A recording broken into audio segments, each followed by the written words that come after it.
Jamhuri ya Muungano wa Tanzania. Ndugu wageni waalikwa, viongozi wa serikali, watumishi wa TBS na wajumbe wa bodi TBS. Na mimi nataka niungane na waliotangulia kwa kumshukuru Mwenyezi Mungu aliyetujalia sote leo kuwa hapa kuja kushuhudia tukio hili la uwekaji wa jiwe la msingi la jengo letu jipya kabisa linaloendelea kujengwa la kisasa kabisa la maabara na ofisi za Shirika la Viwango Tanzania TBS lililoko kwenye eneo hili la Njendengwa hapa jijini Dodoma. Ndugu wageni waalikwa, tukio hili ni sehemu ya muendelezo wa juhudi za serikali ya awamu ya 6 chini ya uongozi mahiri wa Mheshimiwa Rais Dr. Samia Suluhu Hassan ya kuhakikisha kwa taasisi zote za umma, watumishi wanahamia Dodoma na taasisi hizo zinajenga miundombinu ya kisasa hapa makao makuu kwa ajili ya kufanya kazi watumishi hao. Nitumie nafasi hii kuipongeza sana wizara hii kwa sababu tayari wizara hii hapa ndio inakamilisha taasisi zake zote kuhamia Dodoma.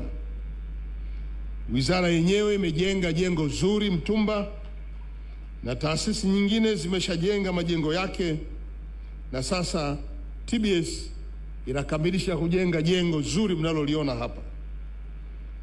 Lakini pia nikupongeza sana Mheshimiwa Dr. Suleiman Jafo kwa usimamizi wako mzuri, kwa pamoja na watumishi na watendaji wote wa wizara hii ambao leo mko hapa Dodoma mkiendelea kutoa huduma zenu kwa ukaribu kwa wananchi wa hapa Dodoma na Watanzania wote. Vile vile niipongeze kampuni ya ujenzi wa jengo letu la Sandra Construction Company Limited kwa ujenzi wa viwango wa kuridhisha kabisa, nimeliona, na jengo linalopendeza lenye sura inayovutia hata ukiwa barabarani. Hongera sana wakandarasi kwa kazi mzuri ya ujenzi. Nimpongeze pia mkandarasi mshauri kwa kuendelea kushauriana wakandarasi, lakini pia na wizara kuhakikisha kwamba ujenzi huu unakuwa wa viwango. Mwishoni kabisa nitakuja na maelekezo kwenu. Ndugu viongozi na wageni waalikwa, tukio hili la leo hapa makao makuu ya nchi, na hasa tunapoweka jiwe la msingi kwenye jengo hili miongoni mwa majengo yanayohamia hapa makao makuu, na uwepo wa vyombo vya habari, viongozi wa nchi wanafuatilia kwa karibu tukio hili. Miongoni mwa viongozi wanaofuatilia tukio hili ni Mheshimiwa Dr. Samia Suluhu Hassan, Rais wa Jamhuri ya Muungano wa Tanzania. Baada ya kuwa ameona, amenituma nilete salamu kwenu nyote mlioko hapa na wanadodoma wote kupitia mkuu wa mkoa. Mheshimiwa Rais anawasalimia sana.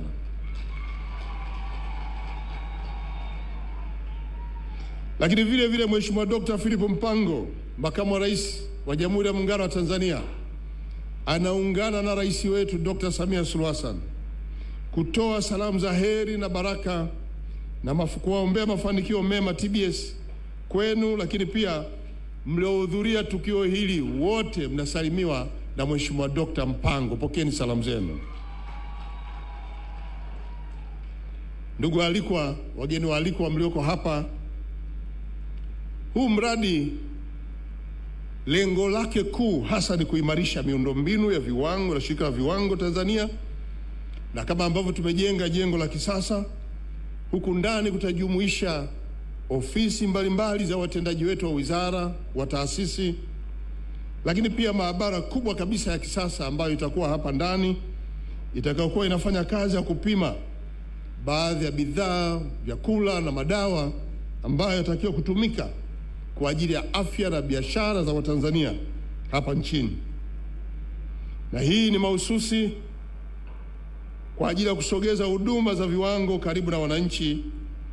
Na jengo hili kwa uwepo wake Dodoma, wananchi wa kanda ya kati watakuwa wanufaika nambari 1. Lakini nataka tupunguze utegemezi wa maabara. Badala ya kutegemea maabara kutoka nje ya nchi, sasa tunajenga maabara kubwa ya kisasa Tanzania, na tunataka wao waje sasa kupata huduma hapa kwetu.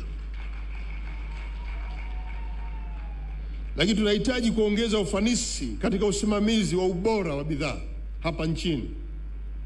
Nataka tuondoe malalamiko ya Watanzania, malalamiko ya wateja wanaonunua bidhaa mbalimbali kwa bidhaa hizi feki, bidhaa zina ubora, bidhaa hizi za kiwango cha chini.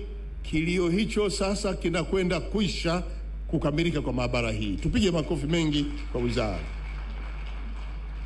Na kwa kuwa bidhaa hizi ni pamoja na bidhaa za chakula, madawa kwa maana kemikali, lakini bidhaa tunazozitumia vifaa mbalimbali, tunakwenda kuimarisha moja, afya za Watanzania, lakini mbili, usalama wa matumizi wa bidhaa hizo. Tunaposema usalama, nataka tuangalie viwango vya kila bidhaa inayoingia nchini, kila bidhaa inayozalishwa nchini, kila bidhaa inayokwenda kutumika kwa mwananchi. Sasa tumepata mkombozi. Kama nilivyosema, tunajenga maabara na ofisi za watumishi wa umma. Hatuhitaji tena watumishi hapa, wao wanasafiri kutoka hapa kwenda mahali pengine. Leo mnapohama Dar es Salaam, lile jengo tumedhamiria kuwa na matawi nchini ya upimaji viwango. Taka tupunguze adha ya kusafirisha bidhaa kutoka Mbeya kuleta Dodoma. Baadaye tutakwenda kujenga huko Mbeya, tutajenga Mwanza, tutajenga Arusha, tutajenga Mtwara, na Dar es Salaam itabaki, ili wananchi, wafanya biashara, waleta bidhaa watapima huko ndani ya nchi. Huu ndio mkakati ambao tunao kwa sasa.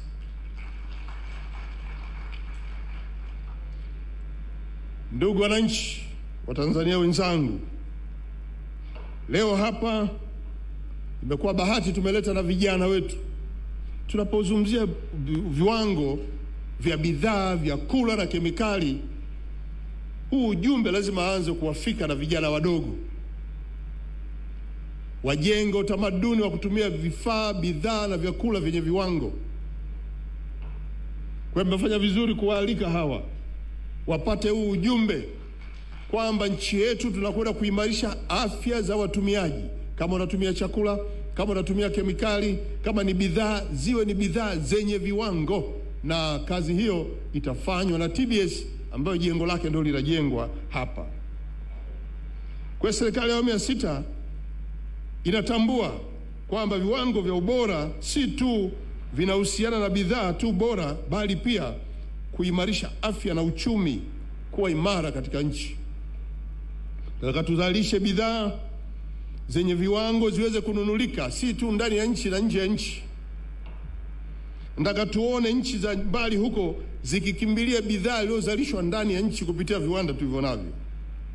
Ndio maana moja ya maeneo ya kipaumbele katika kuimarisha ubora wa viwango ni kuhakikisha kwamba nchi yetu ina mifumo madhubuti ya udhibiti wa ubora kupitia taasisi yetu hii ya Shirika la Viwango Tanzania, maarufu kwa kifupi TBS. Tunakwenda kuimarisha viwango na ufuatiliaji wa karibu, na kazi hiyo itafanywa na taasisi hii katika maeneo yote. Katika mazingira ya sasa ya ushindano wa kibiashara ndani na nje ya nchi, ni lazima bidhaa zetu ziwe na viwango vya kutosha. Huduma tunazozitoa ambazo zinahitaji kutoa viwango, lazima viwango hivyo vitambulike kitaifa. Tunataka pia vinapotambulika kitaifa vivuke mipaka ya nje, iende kwenye kanda mpaka kimataifa, ili bidhaa Tanzania iweze kutumika. TBS imefanya kazi mzuri sana. Sisi ambao tumepata bahati ya kupita huko nje, tumeona bidhaa za Tanzania zinatumika huko nje. Mheshimiwa Waziri tulikuwa naye na Katibu Mkuu tulikuwa Osaka, Japani, kwenye maonyesho ya biashara, na tukatumia nafasi ile kuhamasisha wa Japani kutumia bidhaa za Tanzania. Nataka niwaambie bidhaa kama chai, kahawa, lakini pia bidhaa ya Zanzibar, karafuu, zinatumika sana na Wajapani kwa sababu vina ubora uliothibitishwa na TBS. Hivyo ni vitu vichache sana kati ya vingi ambavyo tumeviona vinavyonunuliwa kwa kasi kule nchini Japan. Na kwa hiyo muone kuwa serikali yenu ilishaanza kuimarisha mfumo wa kuhakiki bidhaa ambazo zinazalishwa hapa nchini, lakini pia hata zile zinazoingia hapa nchini. Na mmesikia baadhi ya bidhaa na vyakula vinateketezwa nchini. Juzi tu kule Zanzibar wameteketeza mchele tani 26 ambao hufai kuliwa na kutumika na binadamu.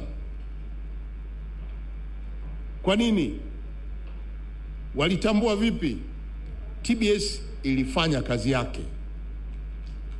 Hatutaruhusu mchele Bwana Nkuachue, jambo letu limetiki. Halo Pesa imekuletea mchongo wako wewe mwana Uni ukiwa na laini ya Uni, yani laini ya mwanachuo kutoka Halo.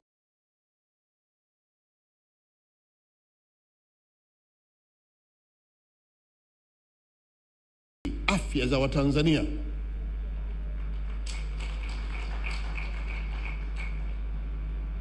Msikubali kubeba lawama ya kuruhusu bidhaa hata kwa kula rushwa kuingiza bidhaa ambayo haina ubora alafu ikaua Watanzania. Haifai peleka kuichoma na kuiteketeza kule, kwa sababu haifai, na tuna uhakika na maabara zetu. Na ndio kwa sababu serikali inatoa bilioni zaidi ya 26 kujenga jengo tuweke maabara ile hapa ili endelee kupima bidhaa mbalimbali. Ndugu wananchi, nataka tukuze ushindani wa biashara zetu za ndani ili ziweze kununuliwa popote. Nataka pia hata biashara za vijana wadogo, biashara ndogo ndogo, na zenyewe pia ziwe na ubora unaotakiwa. Tuendelee kulinda afya mlaji na kuhakikisha bidhaa zinatumika hapa nchini zina ubora zote, lakini tuvutie masoko ya kimataifa kwa bidhaa zetu hapa ndani. Tukijua kwamba leo hii Jumuiya ya Afrika Mashariki sisi ni wazalishaji, eneo la Sadiki sisi ni wazalishaji, lakini mmoja wa nchi huru za Afrika wanaiona Tanzania kama ni nchi ya uzalishaji. Nataka tujenge uchumi huu imara ambao pia unawezesha kuwepo kwa viwanda, na viwanda hivi viwe na sifa ya kuzalisha bidhaa bora. Na nitoe wito kwa TBS, badala ya kusubiri bidhaa ishazalishwa, nendeni viwandani mkadhibiti huko kwanza, ili pia hata mwekezaji asipate hasara kwa kuzalisha bidhaa isiyokuwa na ubora. Bora mwanze kumjulisha huko kama bidhaa bora au la, ili aendelee au asiendelee kuzalisha, badala ya kumsubiri huku mtaani. Kwa ndugu wananchi, huu mradi unakwenda sambamba na jitihada za serikali zile ambazo tunaweza kukuza udhibiti na kuimarisha sekta afya, kwa sababu tunakwenda kusimamia vifaa tiba, vyakula, vipodozi, kemikali mbalimbali na aina nyingine ambayo inahitaji kupimwa, ikiwemo na miundombinu ambayo inahitaji kupimwa na kujua ubora wake. Mimi niwahakikishie tu kwamba serikali yenu iko imara na inaendelea kuendesha taasisi yetu vizuri. Tunawapa rasilimali, tunawapa teknolojia, tunawapa wataalamu. MC hapa anasema viwango vya wafanyakazi. Hiyo ndio serikali ambayo inasimamia pia na hata ajira zao. Muhimu ni kutaka tuone mhimili huu ukiendelea kulinda kwa sehemu ya ulinzi wa viwango vya kitaifa, na hasa mlinzi wa afya ya jamii yetu. Ndugu wananchi, kila napoelekea kuhitimisha hotuba yangu, nataka nizungumze kwa kuhakikishia wale wadau wote wa sekta binafsi na za umma, kila mmoja kwa nafasi yake aanze kuwa mhakiki nambari 1 wa bidhaa zinazozalishwa kwa ajili ya matumizi kwa watu wetu. Viwango ni msingi wa afya ya jamii, kushindana biashara katika soko, ulinzi wa mlaji.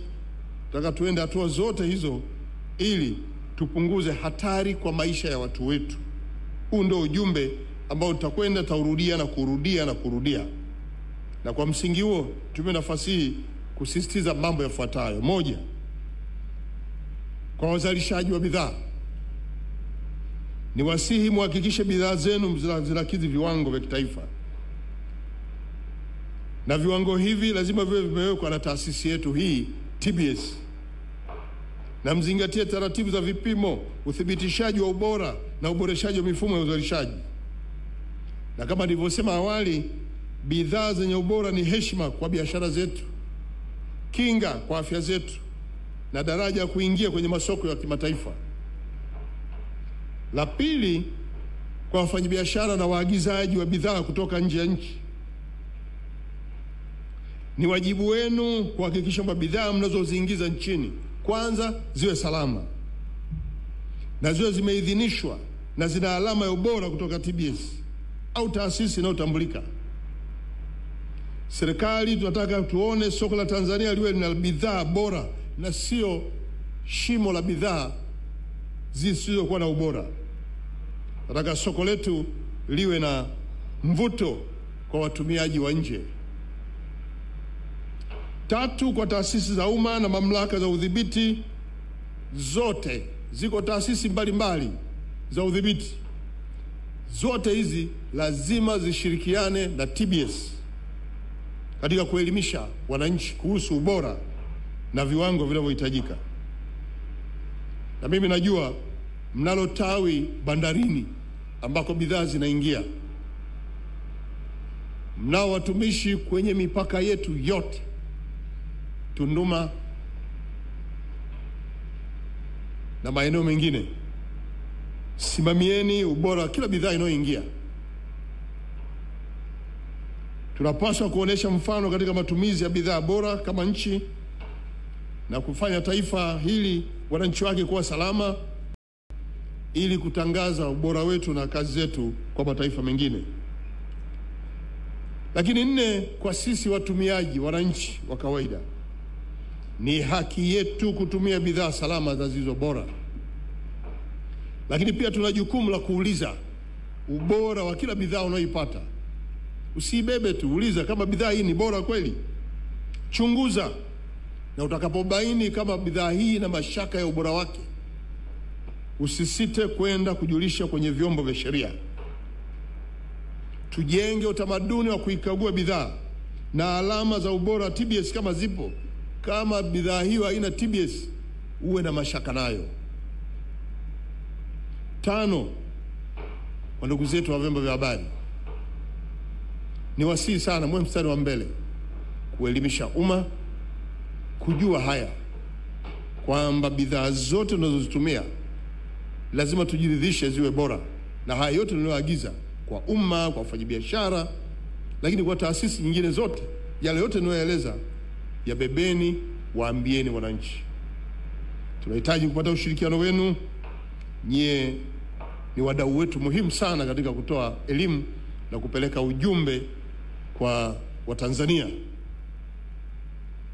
Kwa sekta binafsi na wadau wengine, hasa mnaojishughulisha na viwanda, shirikianeni na TBS kila mnapotaka kuzalisha bidhaa.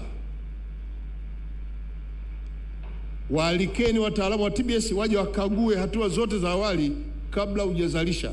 Isije kuwa mtatizo utakapozalisha bidhaa ina ubora alafu ikamwagwa, utapata hasara. Ili kuzuia hasara, ita wataalamu wako wa kutosha, watakwenda viwandani, watakuja kuchukua sample na kuleta hapa kwa ajili ya maabara, kupima kwenye maabara, ili ujihakikishie kuwa bidhaa yako inakidhi matumizi, lakini inakidhi ushindani na kuifanya Tanzania kuwa ni eneo la uzalishaji wa bidhaa zilizo bora.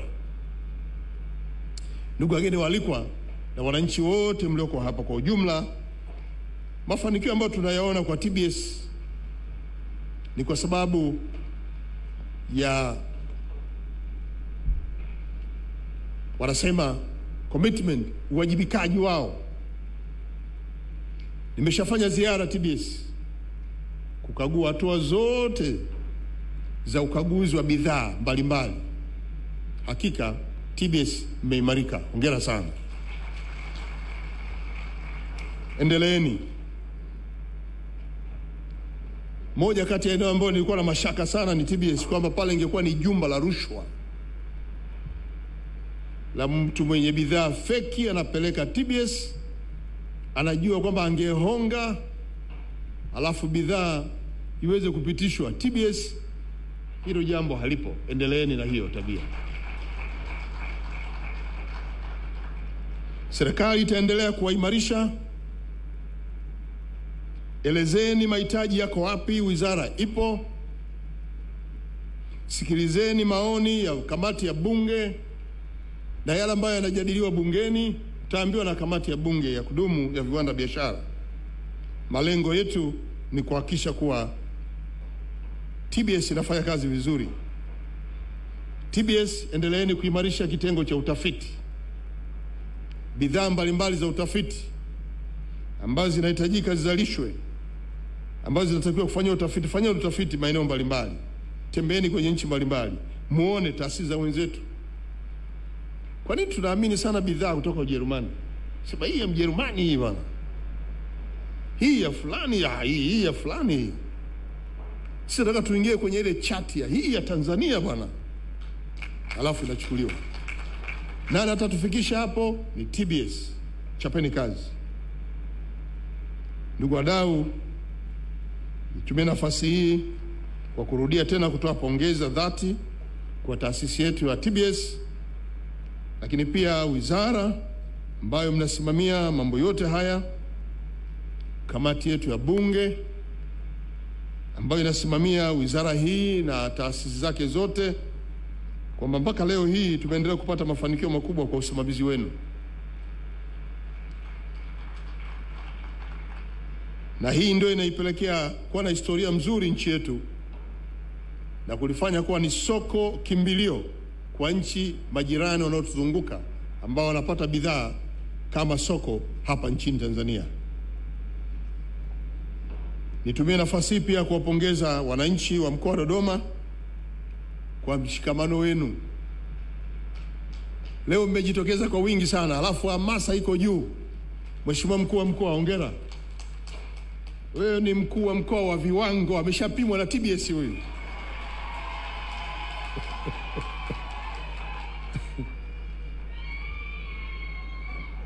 Mimi nimeshuhudia mikutano mingi Dodoma hapa. Hakuna mkutano tumeenda tukaondoka tumenuna. Kila mkutano ukienda ni furaha tu kwa sababu ya vikundi hivyo, mama wa mama, mwanamke wa Samia, sina nani wa Dodoma. Hongera sana. Hongera sana vikundi vyote. Kwa hiyo Mheshimiwa mkuu wa mkoa, endelea. Ushirikiano wako wewe na watendaji wako, kamati ya ulinzi wa usalama, wasaidizi wako wakiwemo wakuu wa wilaya, makatibu tawala wa wilaya, wakurugenzi kwenye mkoa huu, imekuwa ni fundisho kwa mikoa mingine. Hongera sana.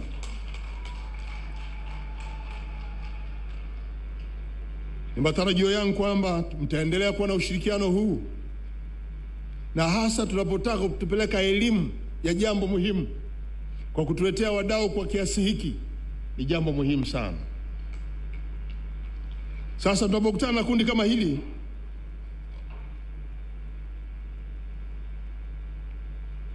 niwaambie tu kwamba tayari nishaweka jiwe la msingi. Kazi ya ujenzi iendelee, na kama nilivyosema, kampuni yetu ya ujenzi iko vizuri na ni kampuni zoefu, itatukamilishia jengo hili kwa haraka sana. Kwa hiyo moja ya agizo, kamilisheni ujenzi kwa wakati. Nataka tuitumie kwa wakati. Mmekubaliana kwenye mikataba, inaisha tarehe ngapi? Hiyo tarehe mlioiweka jengo likamilike. Nataka tuanze kutumia, tuhamishie vifaa hapa, kazi ianze.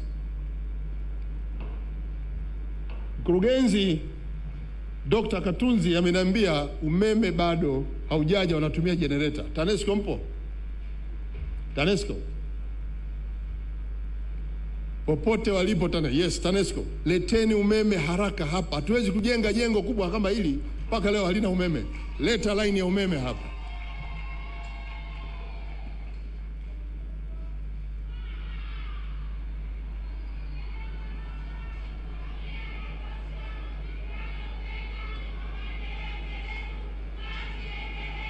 Taasisi nyingine, meliona hili jengo, DUWASA mpo? hapa panahitaji maji mengi, kwa sababu tunaweka maabara ya kupima vitu mbalimbali hapa, vinahitaji maji kwa kusafisha vitu na nini. Leteni maji kwa haraka sana, leta line hapa, tupate line ya kuleta maji hapa ya kutosha, na majengo yote yaliyoko jirani hapa yapate mabomba ya maji.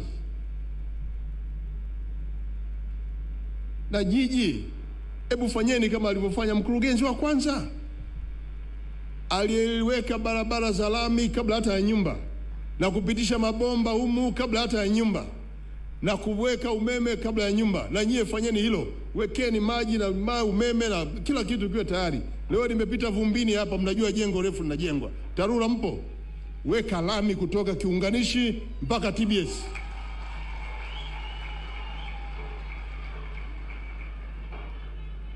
Wezi kuwa na jengo zuri kama hili alafu unatembea Vumbini ukilifuata jengo kama ile la viwango. Jengo la viwango, alafu unakuja kwenye vumbi.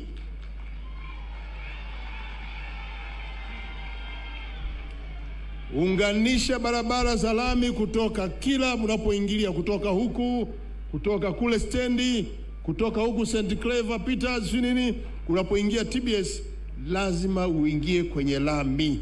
Wewe ni mtu wa viwango.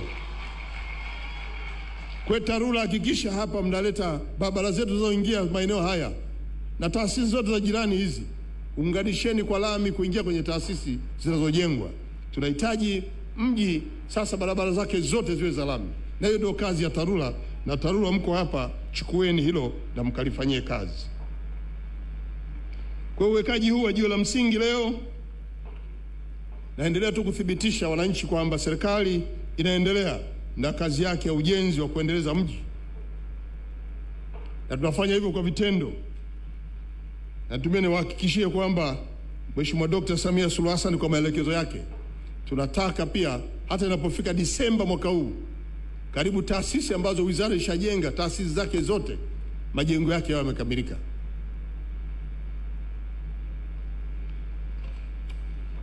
Kabla sijamaliza,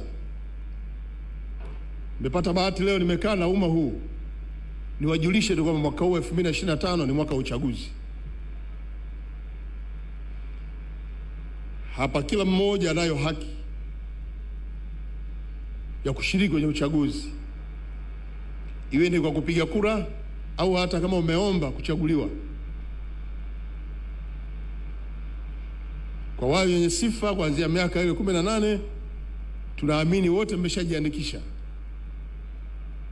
Na kwa itakapofika mwezi wa 10, Tume Huru ya Uchaguzi itatupa ratiba yao. Tumeshaihakikishia Tume Huru ya Uchaguzi miaka yote kwamba watakapokuwa wanatoa ratiba zao, sisi serikali kama wadau tutasaidia kutoa matangazo kwa wananchi. Kazi yetu si ni kutoa tangazo tu, hatuhusiki na uratibu wa mambo ya uchaguzi. Sasa kila mwaka tunapoelekea kwenye uchaguzi, kwenye miaka ya uchaguzi wa Tanzania, ni muhimu tukawa na uelewa tu wa wazi kwamba uchaguzi wote ule kunakuwa na dalili ka shindani. Huyu anataka hicho, unataka huyo. Mmeona viongozi wetu wa vyama vya siasa wako pale. Wote hawa wanahitaji kushika nafasi.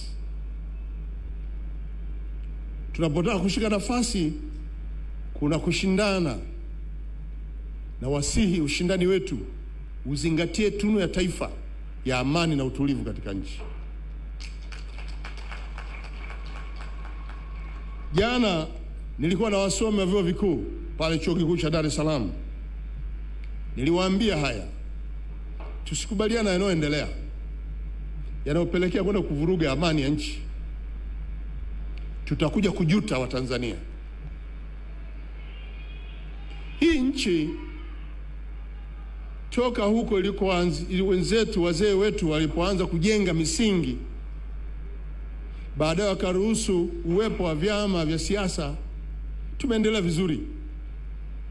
Lakini chaguzi hizi 2, 3, 4 hizi chaguzi kuu 2020 na ile 15, kumekuwa na mambo yanajitokeza sana ambayo hayaonyeshi dalili ya kubaki kuwa salama Tanzania. Ni muhimu tukawa makini sana. Na kwa heshima viongozi wetu wa vyama mko hapa, mnafanya vizuri sana. Kazi mzuri tu mnafanya. Sasa tuwe mstari wa mbele kukemea haya ambayo inakwenda kupelekea nchi hii kupoteza amani. Na uzuri hata rais wa sasa Mheshimiwa Dr. Samia Suluhu Hassan aliwapa uhuru wa kukaa pamoja, na mmekaa pamoja mara kadhaa, mmezungumza pamoja, mmekubaliana. Linapotokea mtu mmoja akubaliani na hayo, si lazima hayo yafuatwe, kwa sababu itifaki mkiwa 10 wa 8 mkukubaliana, basi hata wewe kubaliana nayo.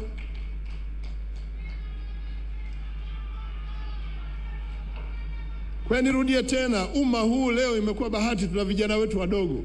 Ni lazima sisi tuliofikia kwenye umri huu tuhakikishe tunajenga msingi imara wa utulivu katika nchi, ili ndoto za watoto wetu ziweze kufikiwa.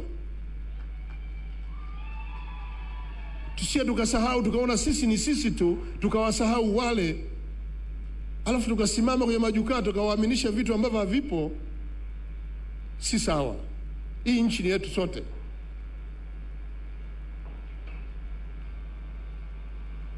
Hivyo kwa nini kila mnapokaribia kwenye uchaguzi haya huwa yanajitokeza? Kwa nini? Muhimu sana kila mmoja akatafakari. Tulipokuwa tunakaribia 2015 mwezi wa 10 kukaanza kujitokeza mambo ya hovyo kabisa. Mwaka 2020 tulipokuwa tunakaribia uchaguzi, mambo ya hovyo kabisa. Na mwaka huu pia kwa nini kipindi cha uchaguzi, tunapokaribia uchaguzi haya yanajitokeza? Ni nani anafanya hayo? Nenda katafakari. Muhimu ni usalama wa nchi, amani ya nchi. Leo nilikuwa nasikiliza clip moja, Mkenya mmoja ambaye anaijua historia ya nchi hii. Yuko Kenya, anajua historia ya nchi hii. Ametusihi sana wa Tanzania, mmeshaanza kuparuana, mmeshaanza kufanya vitu ambavyo vinapoteza amani. Amani yenu huko iliyojengwa na watu wengi, na nchi yenu ndio ilikuwa tunaikimbilia. Nyie mnaanza kuparuana, nyie mtakimbilia wapi? Chukueni huu kama ujumbe, na kila mmoja akatafakari. Tunaelekea kwenye uchaguzi. Watakuja wote wanaotaka madaraka kupitia kwenu. Wasikilizeni, kachuje kipi cha kubeba. Usibebe kila kitu.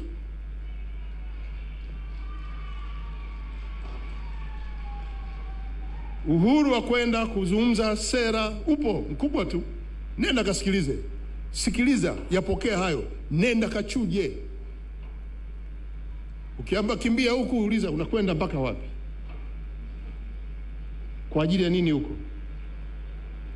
Ukishapata majibu mazuri nenda. Ukiona yenyewe sio majibu mazuri, acha. Chuchumaa chini, lazima utafakari. Kichuchumaa chini itakuwaje? Muhimu, kila ujumbe unaokuja lazima tutafakari, tuupime na tuangalie historia yetu. Lengo, amani ya nchi. Baada ya kusema haya, sasa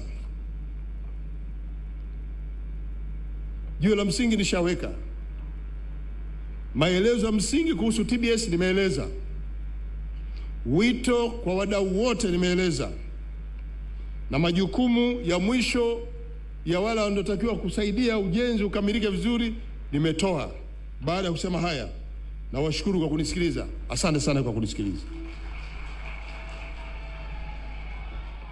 Naomba wote tusimame, mikono juu, mikono juu.